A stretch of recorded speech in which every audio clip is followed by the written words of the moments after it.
History is never merely a random sequence of chaotic and unrelated events. It is a biological mechanism, possessing a heartbeat and a definite lifespan. Just as a human being is born, matures, and dies, so too do empires. For 3,000 years, this life cycle has repeated with terrifying and absolute precision. British historian Sir John Glubb analysed the lifespans of great superpowers throughout history. From Assyria to the British Empire, he discovered a fatal and consistent pattern. The average lifespan of a great superpower is almost exactly 250 years. The British Empire lasted roughly 250 years before its hegemony collapsed. The Spanish Empire followed the exact same timeline from rise to eventual ruin. The United States of America is now approaching that exact terminal age today. We are not witnessing bad luck, bad politics, or random strokes of misfortune. We are witnessing a systemic, biological progression of imperial decay and inevitable decline. This is the seven-stage collapse pattern identified by historians across the ages. The evidence suggests the West has already entered the final fatal stages. The cycle always begins with stage one, known as the Age of Pioneers. It is defined by an outburst of incredible, raw energy and courage. It begins with a small, determined group of people who possess almost nothing. They have no wealth to lose, only a vast new world to gain. Think of the early American settlers pushing west into the dangerous unknown. Think of the Arab tribes bursting from the desert vacuum in the 7th century. Their culture is rigid, their morality is absolute, and their will is unbreakable. Leadership is never bought, it is earned in blood and shared sacrifice. This energy allows them to punch far above their weight and conquer vast lands. They take massive risks because they have no safety net to catch them. As territory is secured, the empire enters stage two, the age of conquest. A pioneer spirit is organized into a disciplined and effective military machine. Systems are established while professional logistics replace the reliance on pure courage. This is the era of the Spanish conquistadors, or the mighty Royal Navy. The focus is on expansion, acquiring resources, and eliminating all potential rivals. The wealth begins to flow inward from the periphery to the imperial center. Yet, the culture remains martial, and luxury is still looked upon with suspicion. Soon, military dominance transitions into stage three, the age of commerce. The sword is replaced by the ledger as the primary tool of power. The soldier is replaced by the merchant as the cultural hero of the age. The empire builds the infrastructure of wealth, roads, ports, and vast railways.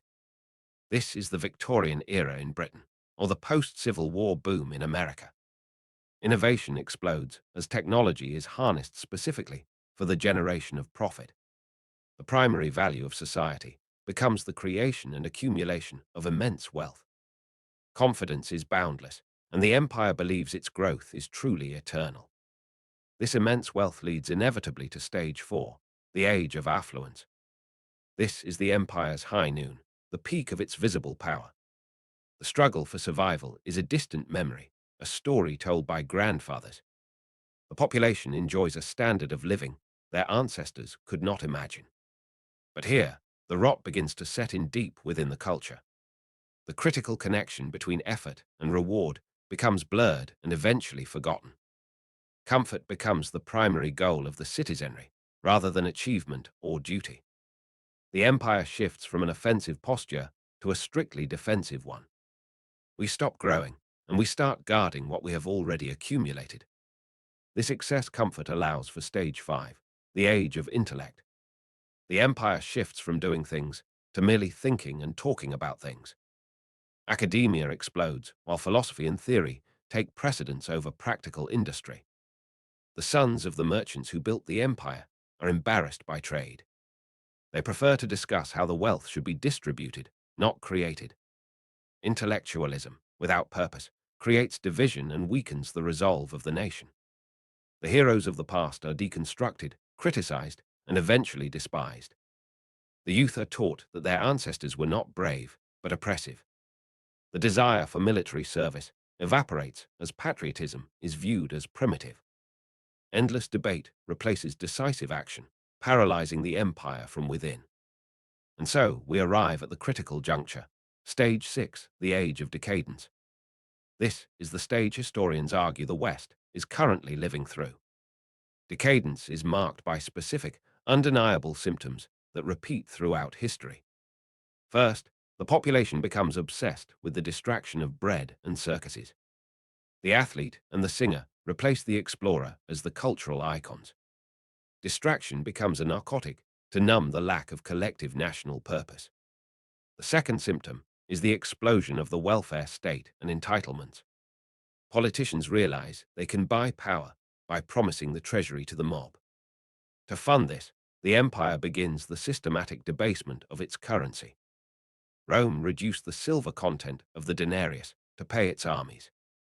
The US has printed more dollars in the last decade than ever before. Inflation destroys the middle class, which is the backbone of imperial stability. The social contract breaks when the currency can no longer be trusted.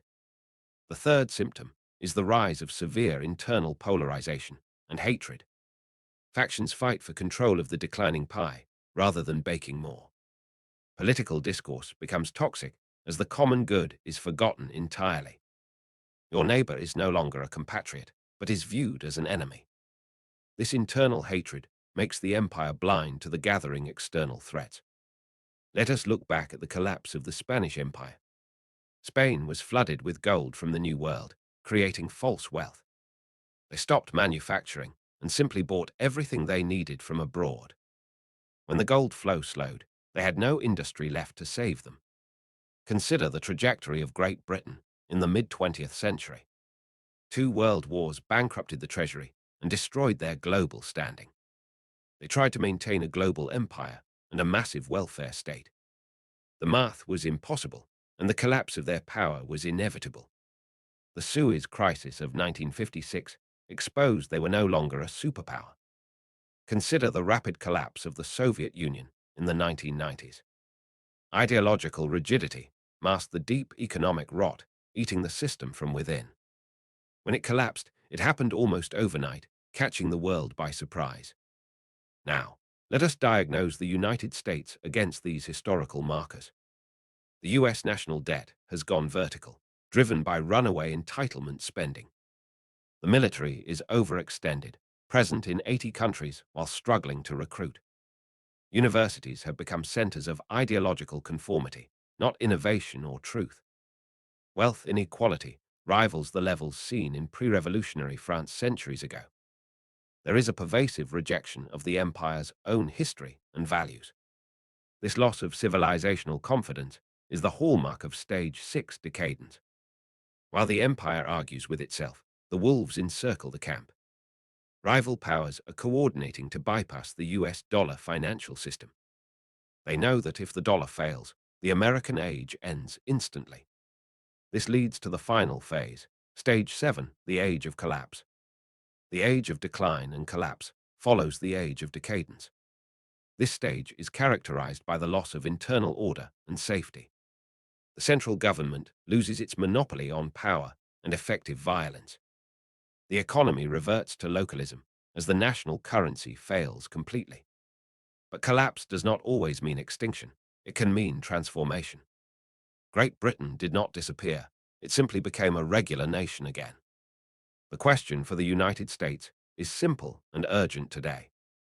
Can an empire in decadence return to the age of pioneers? History suggests the momentum is too heavy to reverse at this stage. But history is written by those who refuse to accept the inevitable. The first step is seeing the map clearly and accepting reality. We are at Stage 5, transitioning rapidly into Stage 6. The warning lights are flashing red, and time is running short. The cycle continues, but individual action can still alter the outcome. The only choice left is how we prepare for the landing. I am the Monetary Cartographer, and I chart the flows of capital. And this is the map of our time and our future. Let us return to Rome to understand the inflation mechanism in detail. Nero was the first to debase the currency to pay for excesses. By the time of Aurelian, the coin was 95% copper. Prices soared, and the savings of the common man evaporated overnight. In 1964, The US removed silver from its coinage to save money. In 1971, the link to gold was severed completely by Nixon. Since then, the money supply has expanded without any physical restraint. This is the financial engine that drives the age of decadence.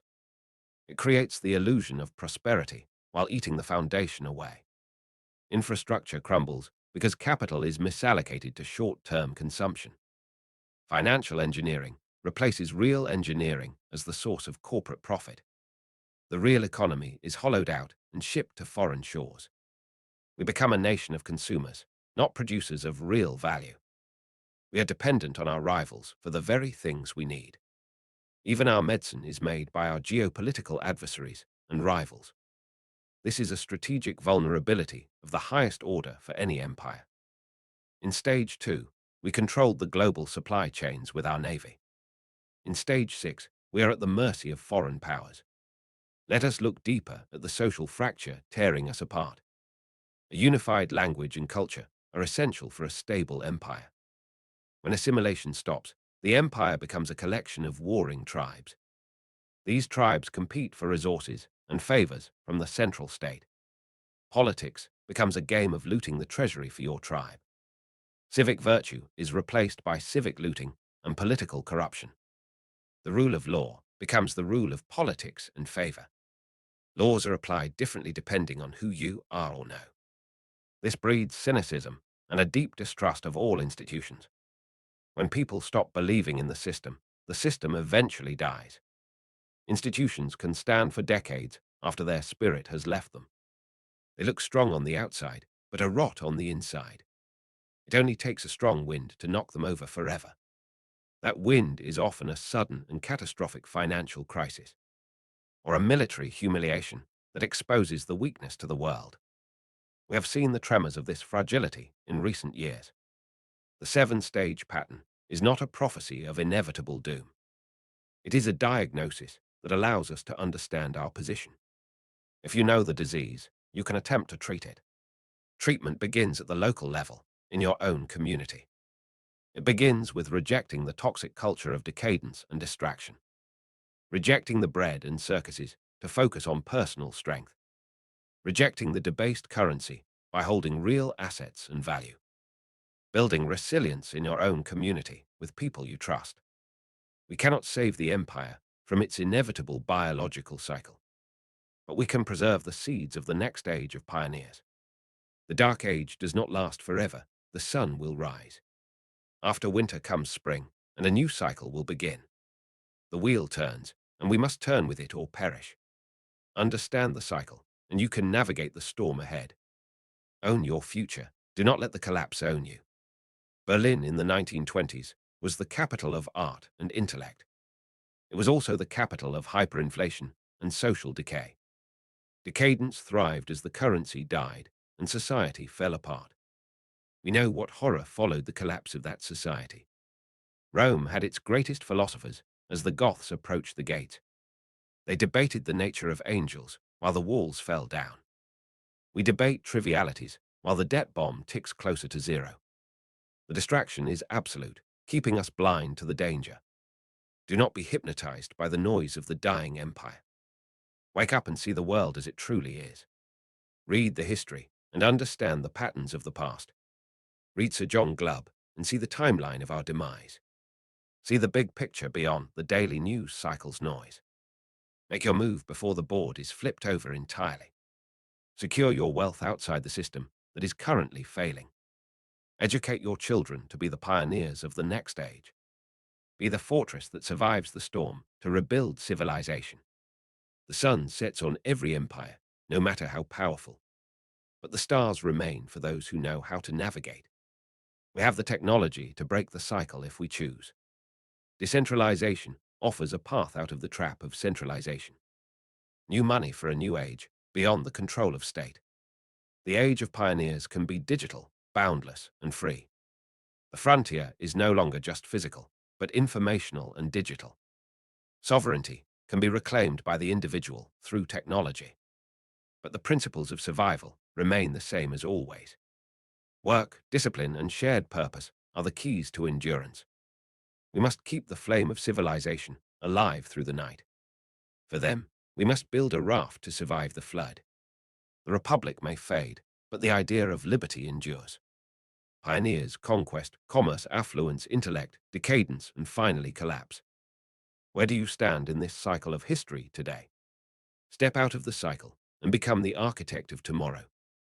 Unlock your mind and free yourself from the dying system.